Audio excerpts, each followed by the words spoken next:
Long ago, on the wind-kissed coast of the great motherland, there was a village called Combe, nestled between the endless blue of the ocean and the whispering green of the forest.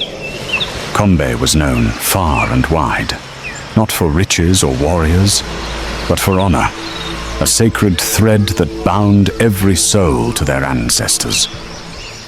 Now in Combe, a child did not merely belong to a mother and father. Number A child belonged to a lineage, to the ancient ones whose bones rested beneath the baobab trees, whose names lived in every mouth, whose stories danced in the fire's glow.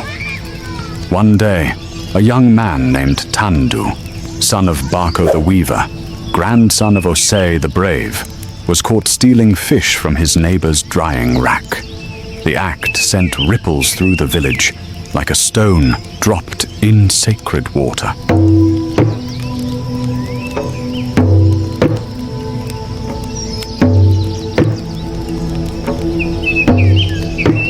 But in Combe, thieves were not caged.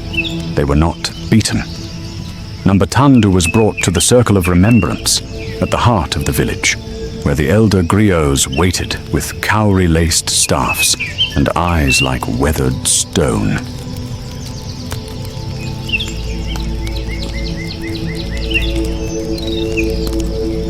The oldest among them, Elder Hamziah, stepped forward.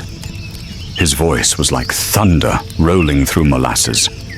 Tandu, child of Bako, blood of Osei, do you know whose name you carry? Tandu bowed his head, ashamed. But Elder Hamziah was not finished. Your grandfather, Osei, once crossed the great river with no boat, swimming against the current to save a child from drowning. He returned, not with riches, but with honor. Your father, Bako, wove cloth so fine it was said the wind wore it proudly. And now, you steal fish? The crowd was silent, not in anger, but in mourning for the fracture in the bloodline. Tandu trembled. I was hungry, Elder. Elder Hamziah nodded.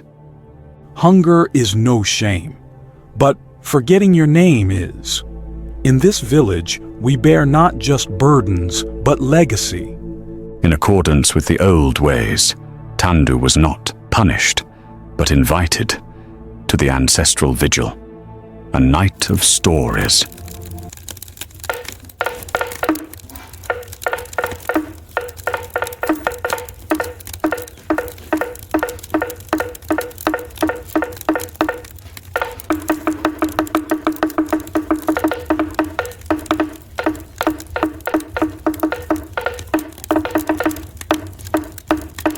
As the stars scattered across the night sky like spilled cowries, the people of Combe gathered around the great ancestral fire.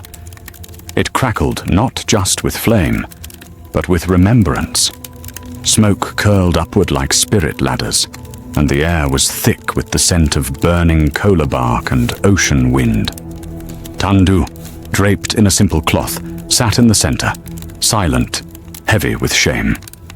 Around him, the elders formed a circle, not to judge, but to remind. Here, he sat by the fire and listened to the stories of Osei's courage, Bako's kindness, and the women and men of his bloodline who had lived not for self, but for all. Elder Hamziah, voice deep as rain on stone, began the vigil with a story. Your grandfather, Osei, was not born brave. No, he was born weeping, like every child.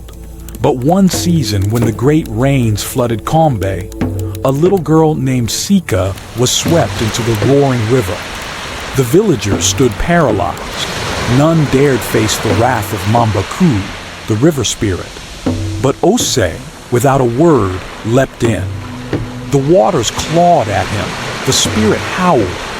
But Osei did not turn back. He found Sika caught between reeds, her small hand reaching out. With one arm, he pulled her free. With the other, he held a stone locket carved with his father's name, Kojo the Watchful against his heart.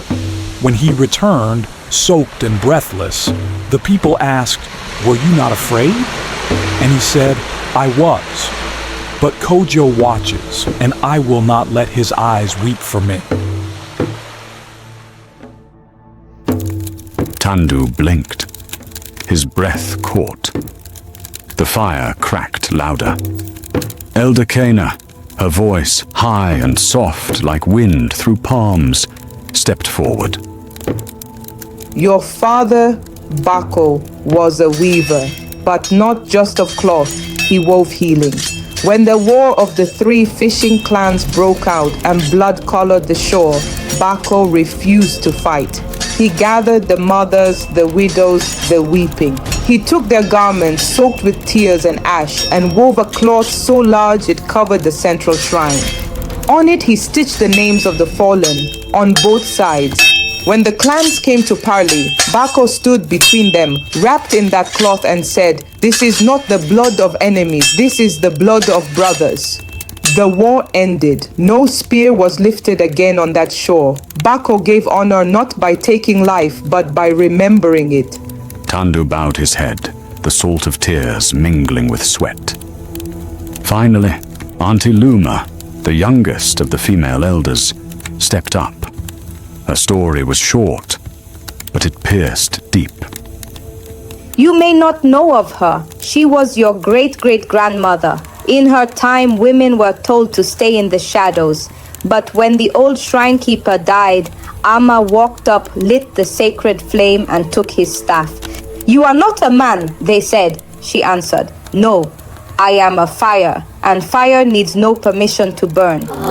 She kept the shrine for 40 years. Not once did the flame go out.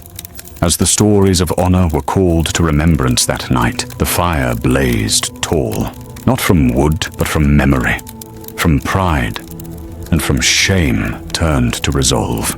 Before the stars fled the sky, Tandu stood and wept bitterly.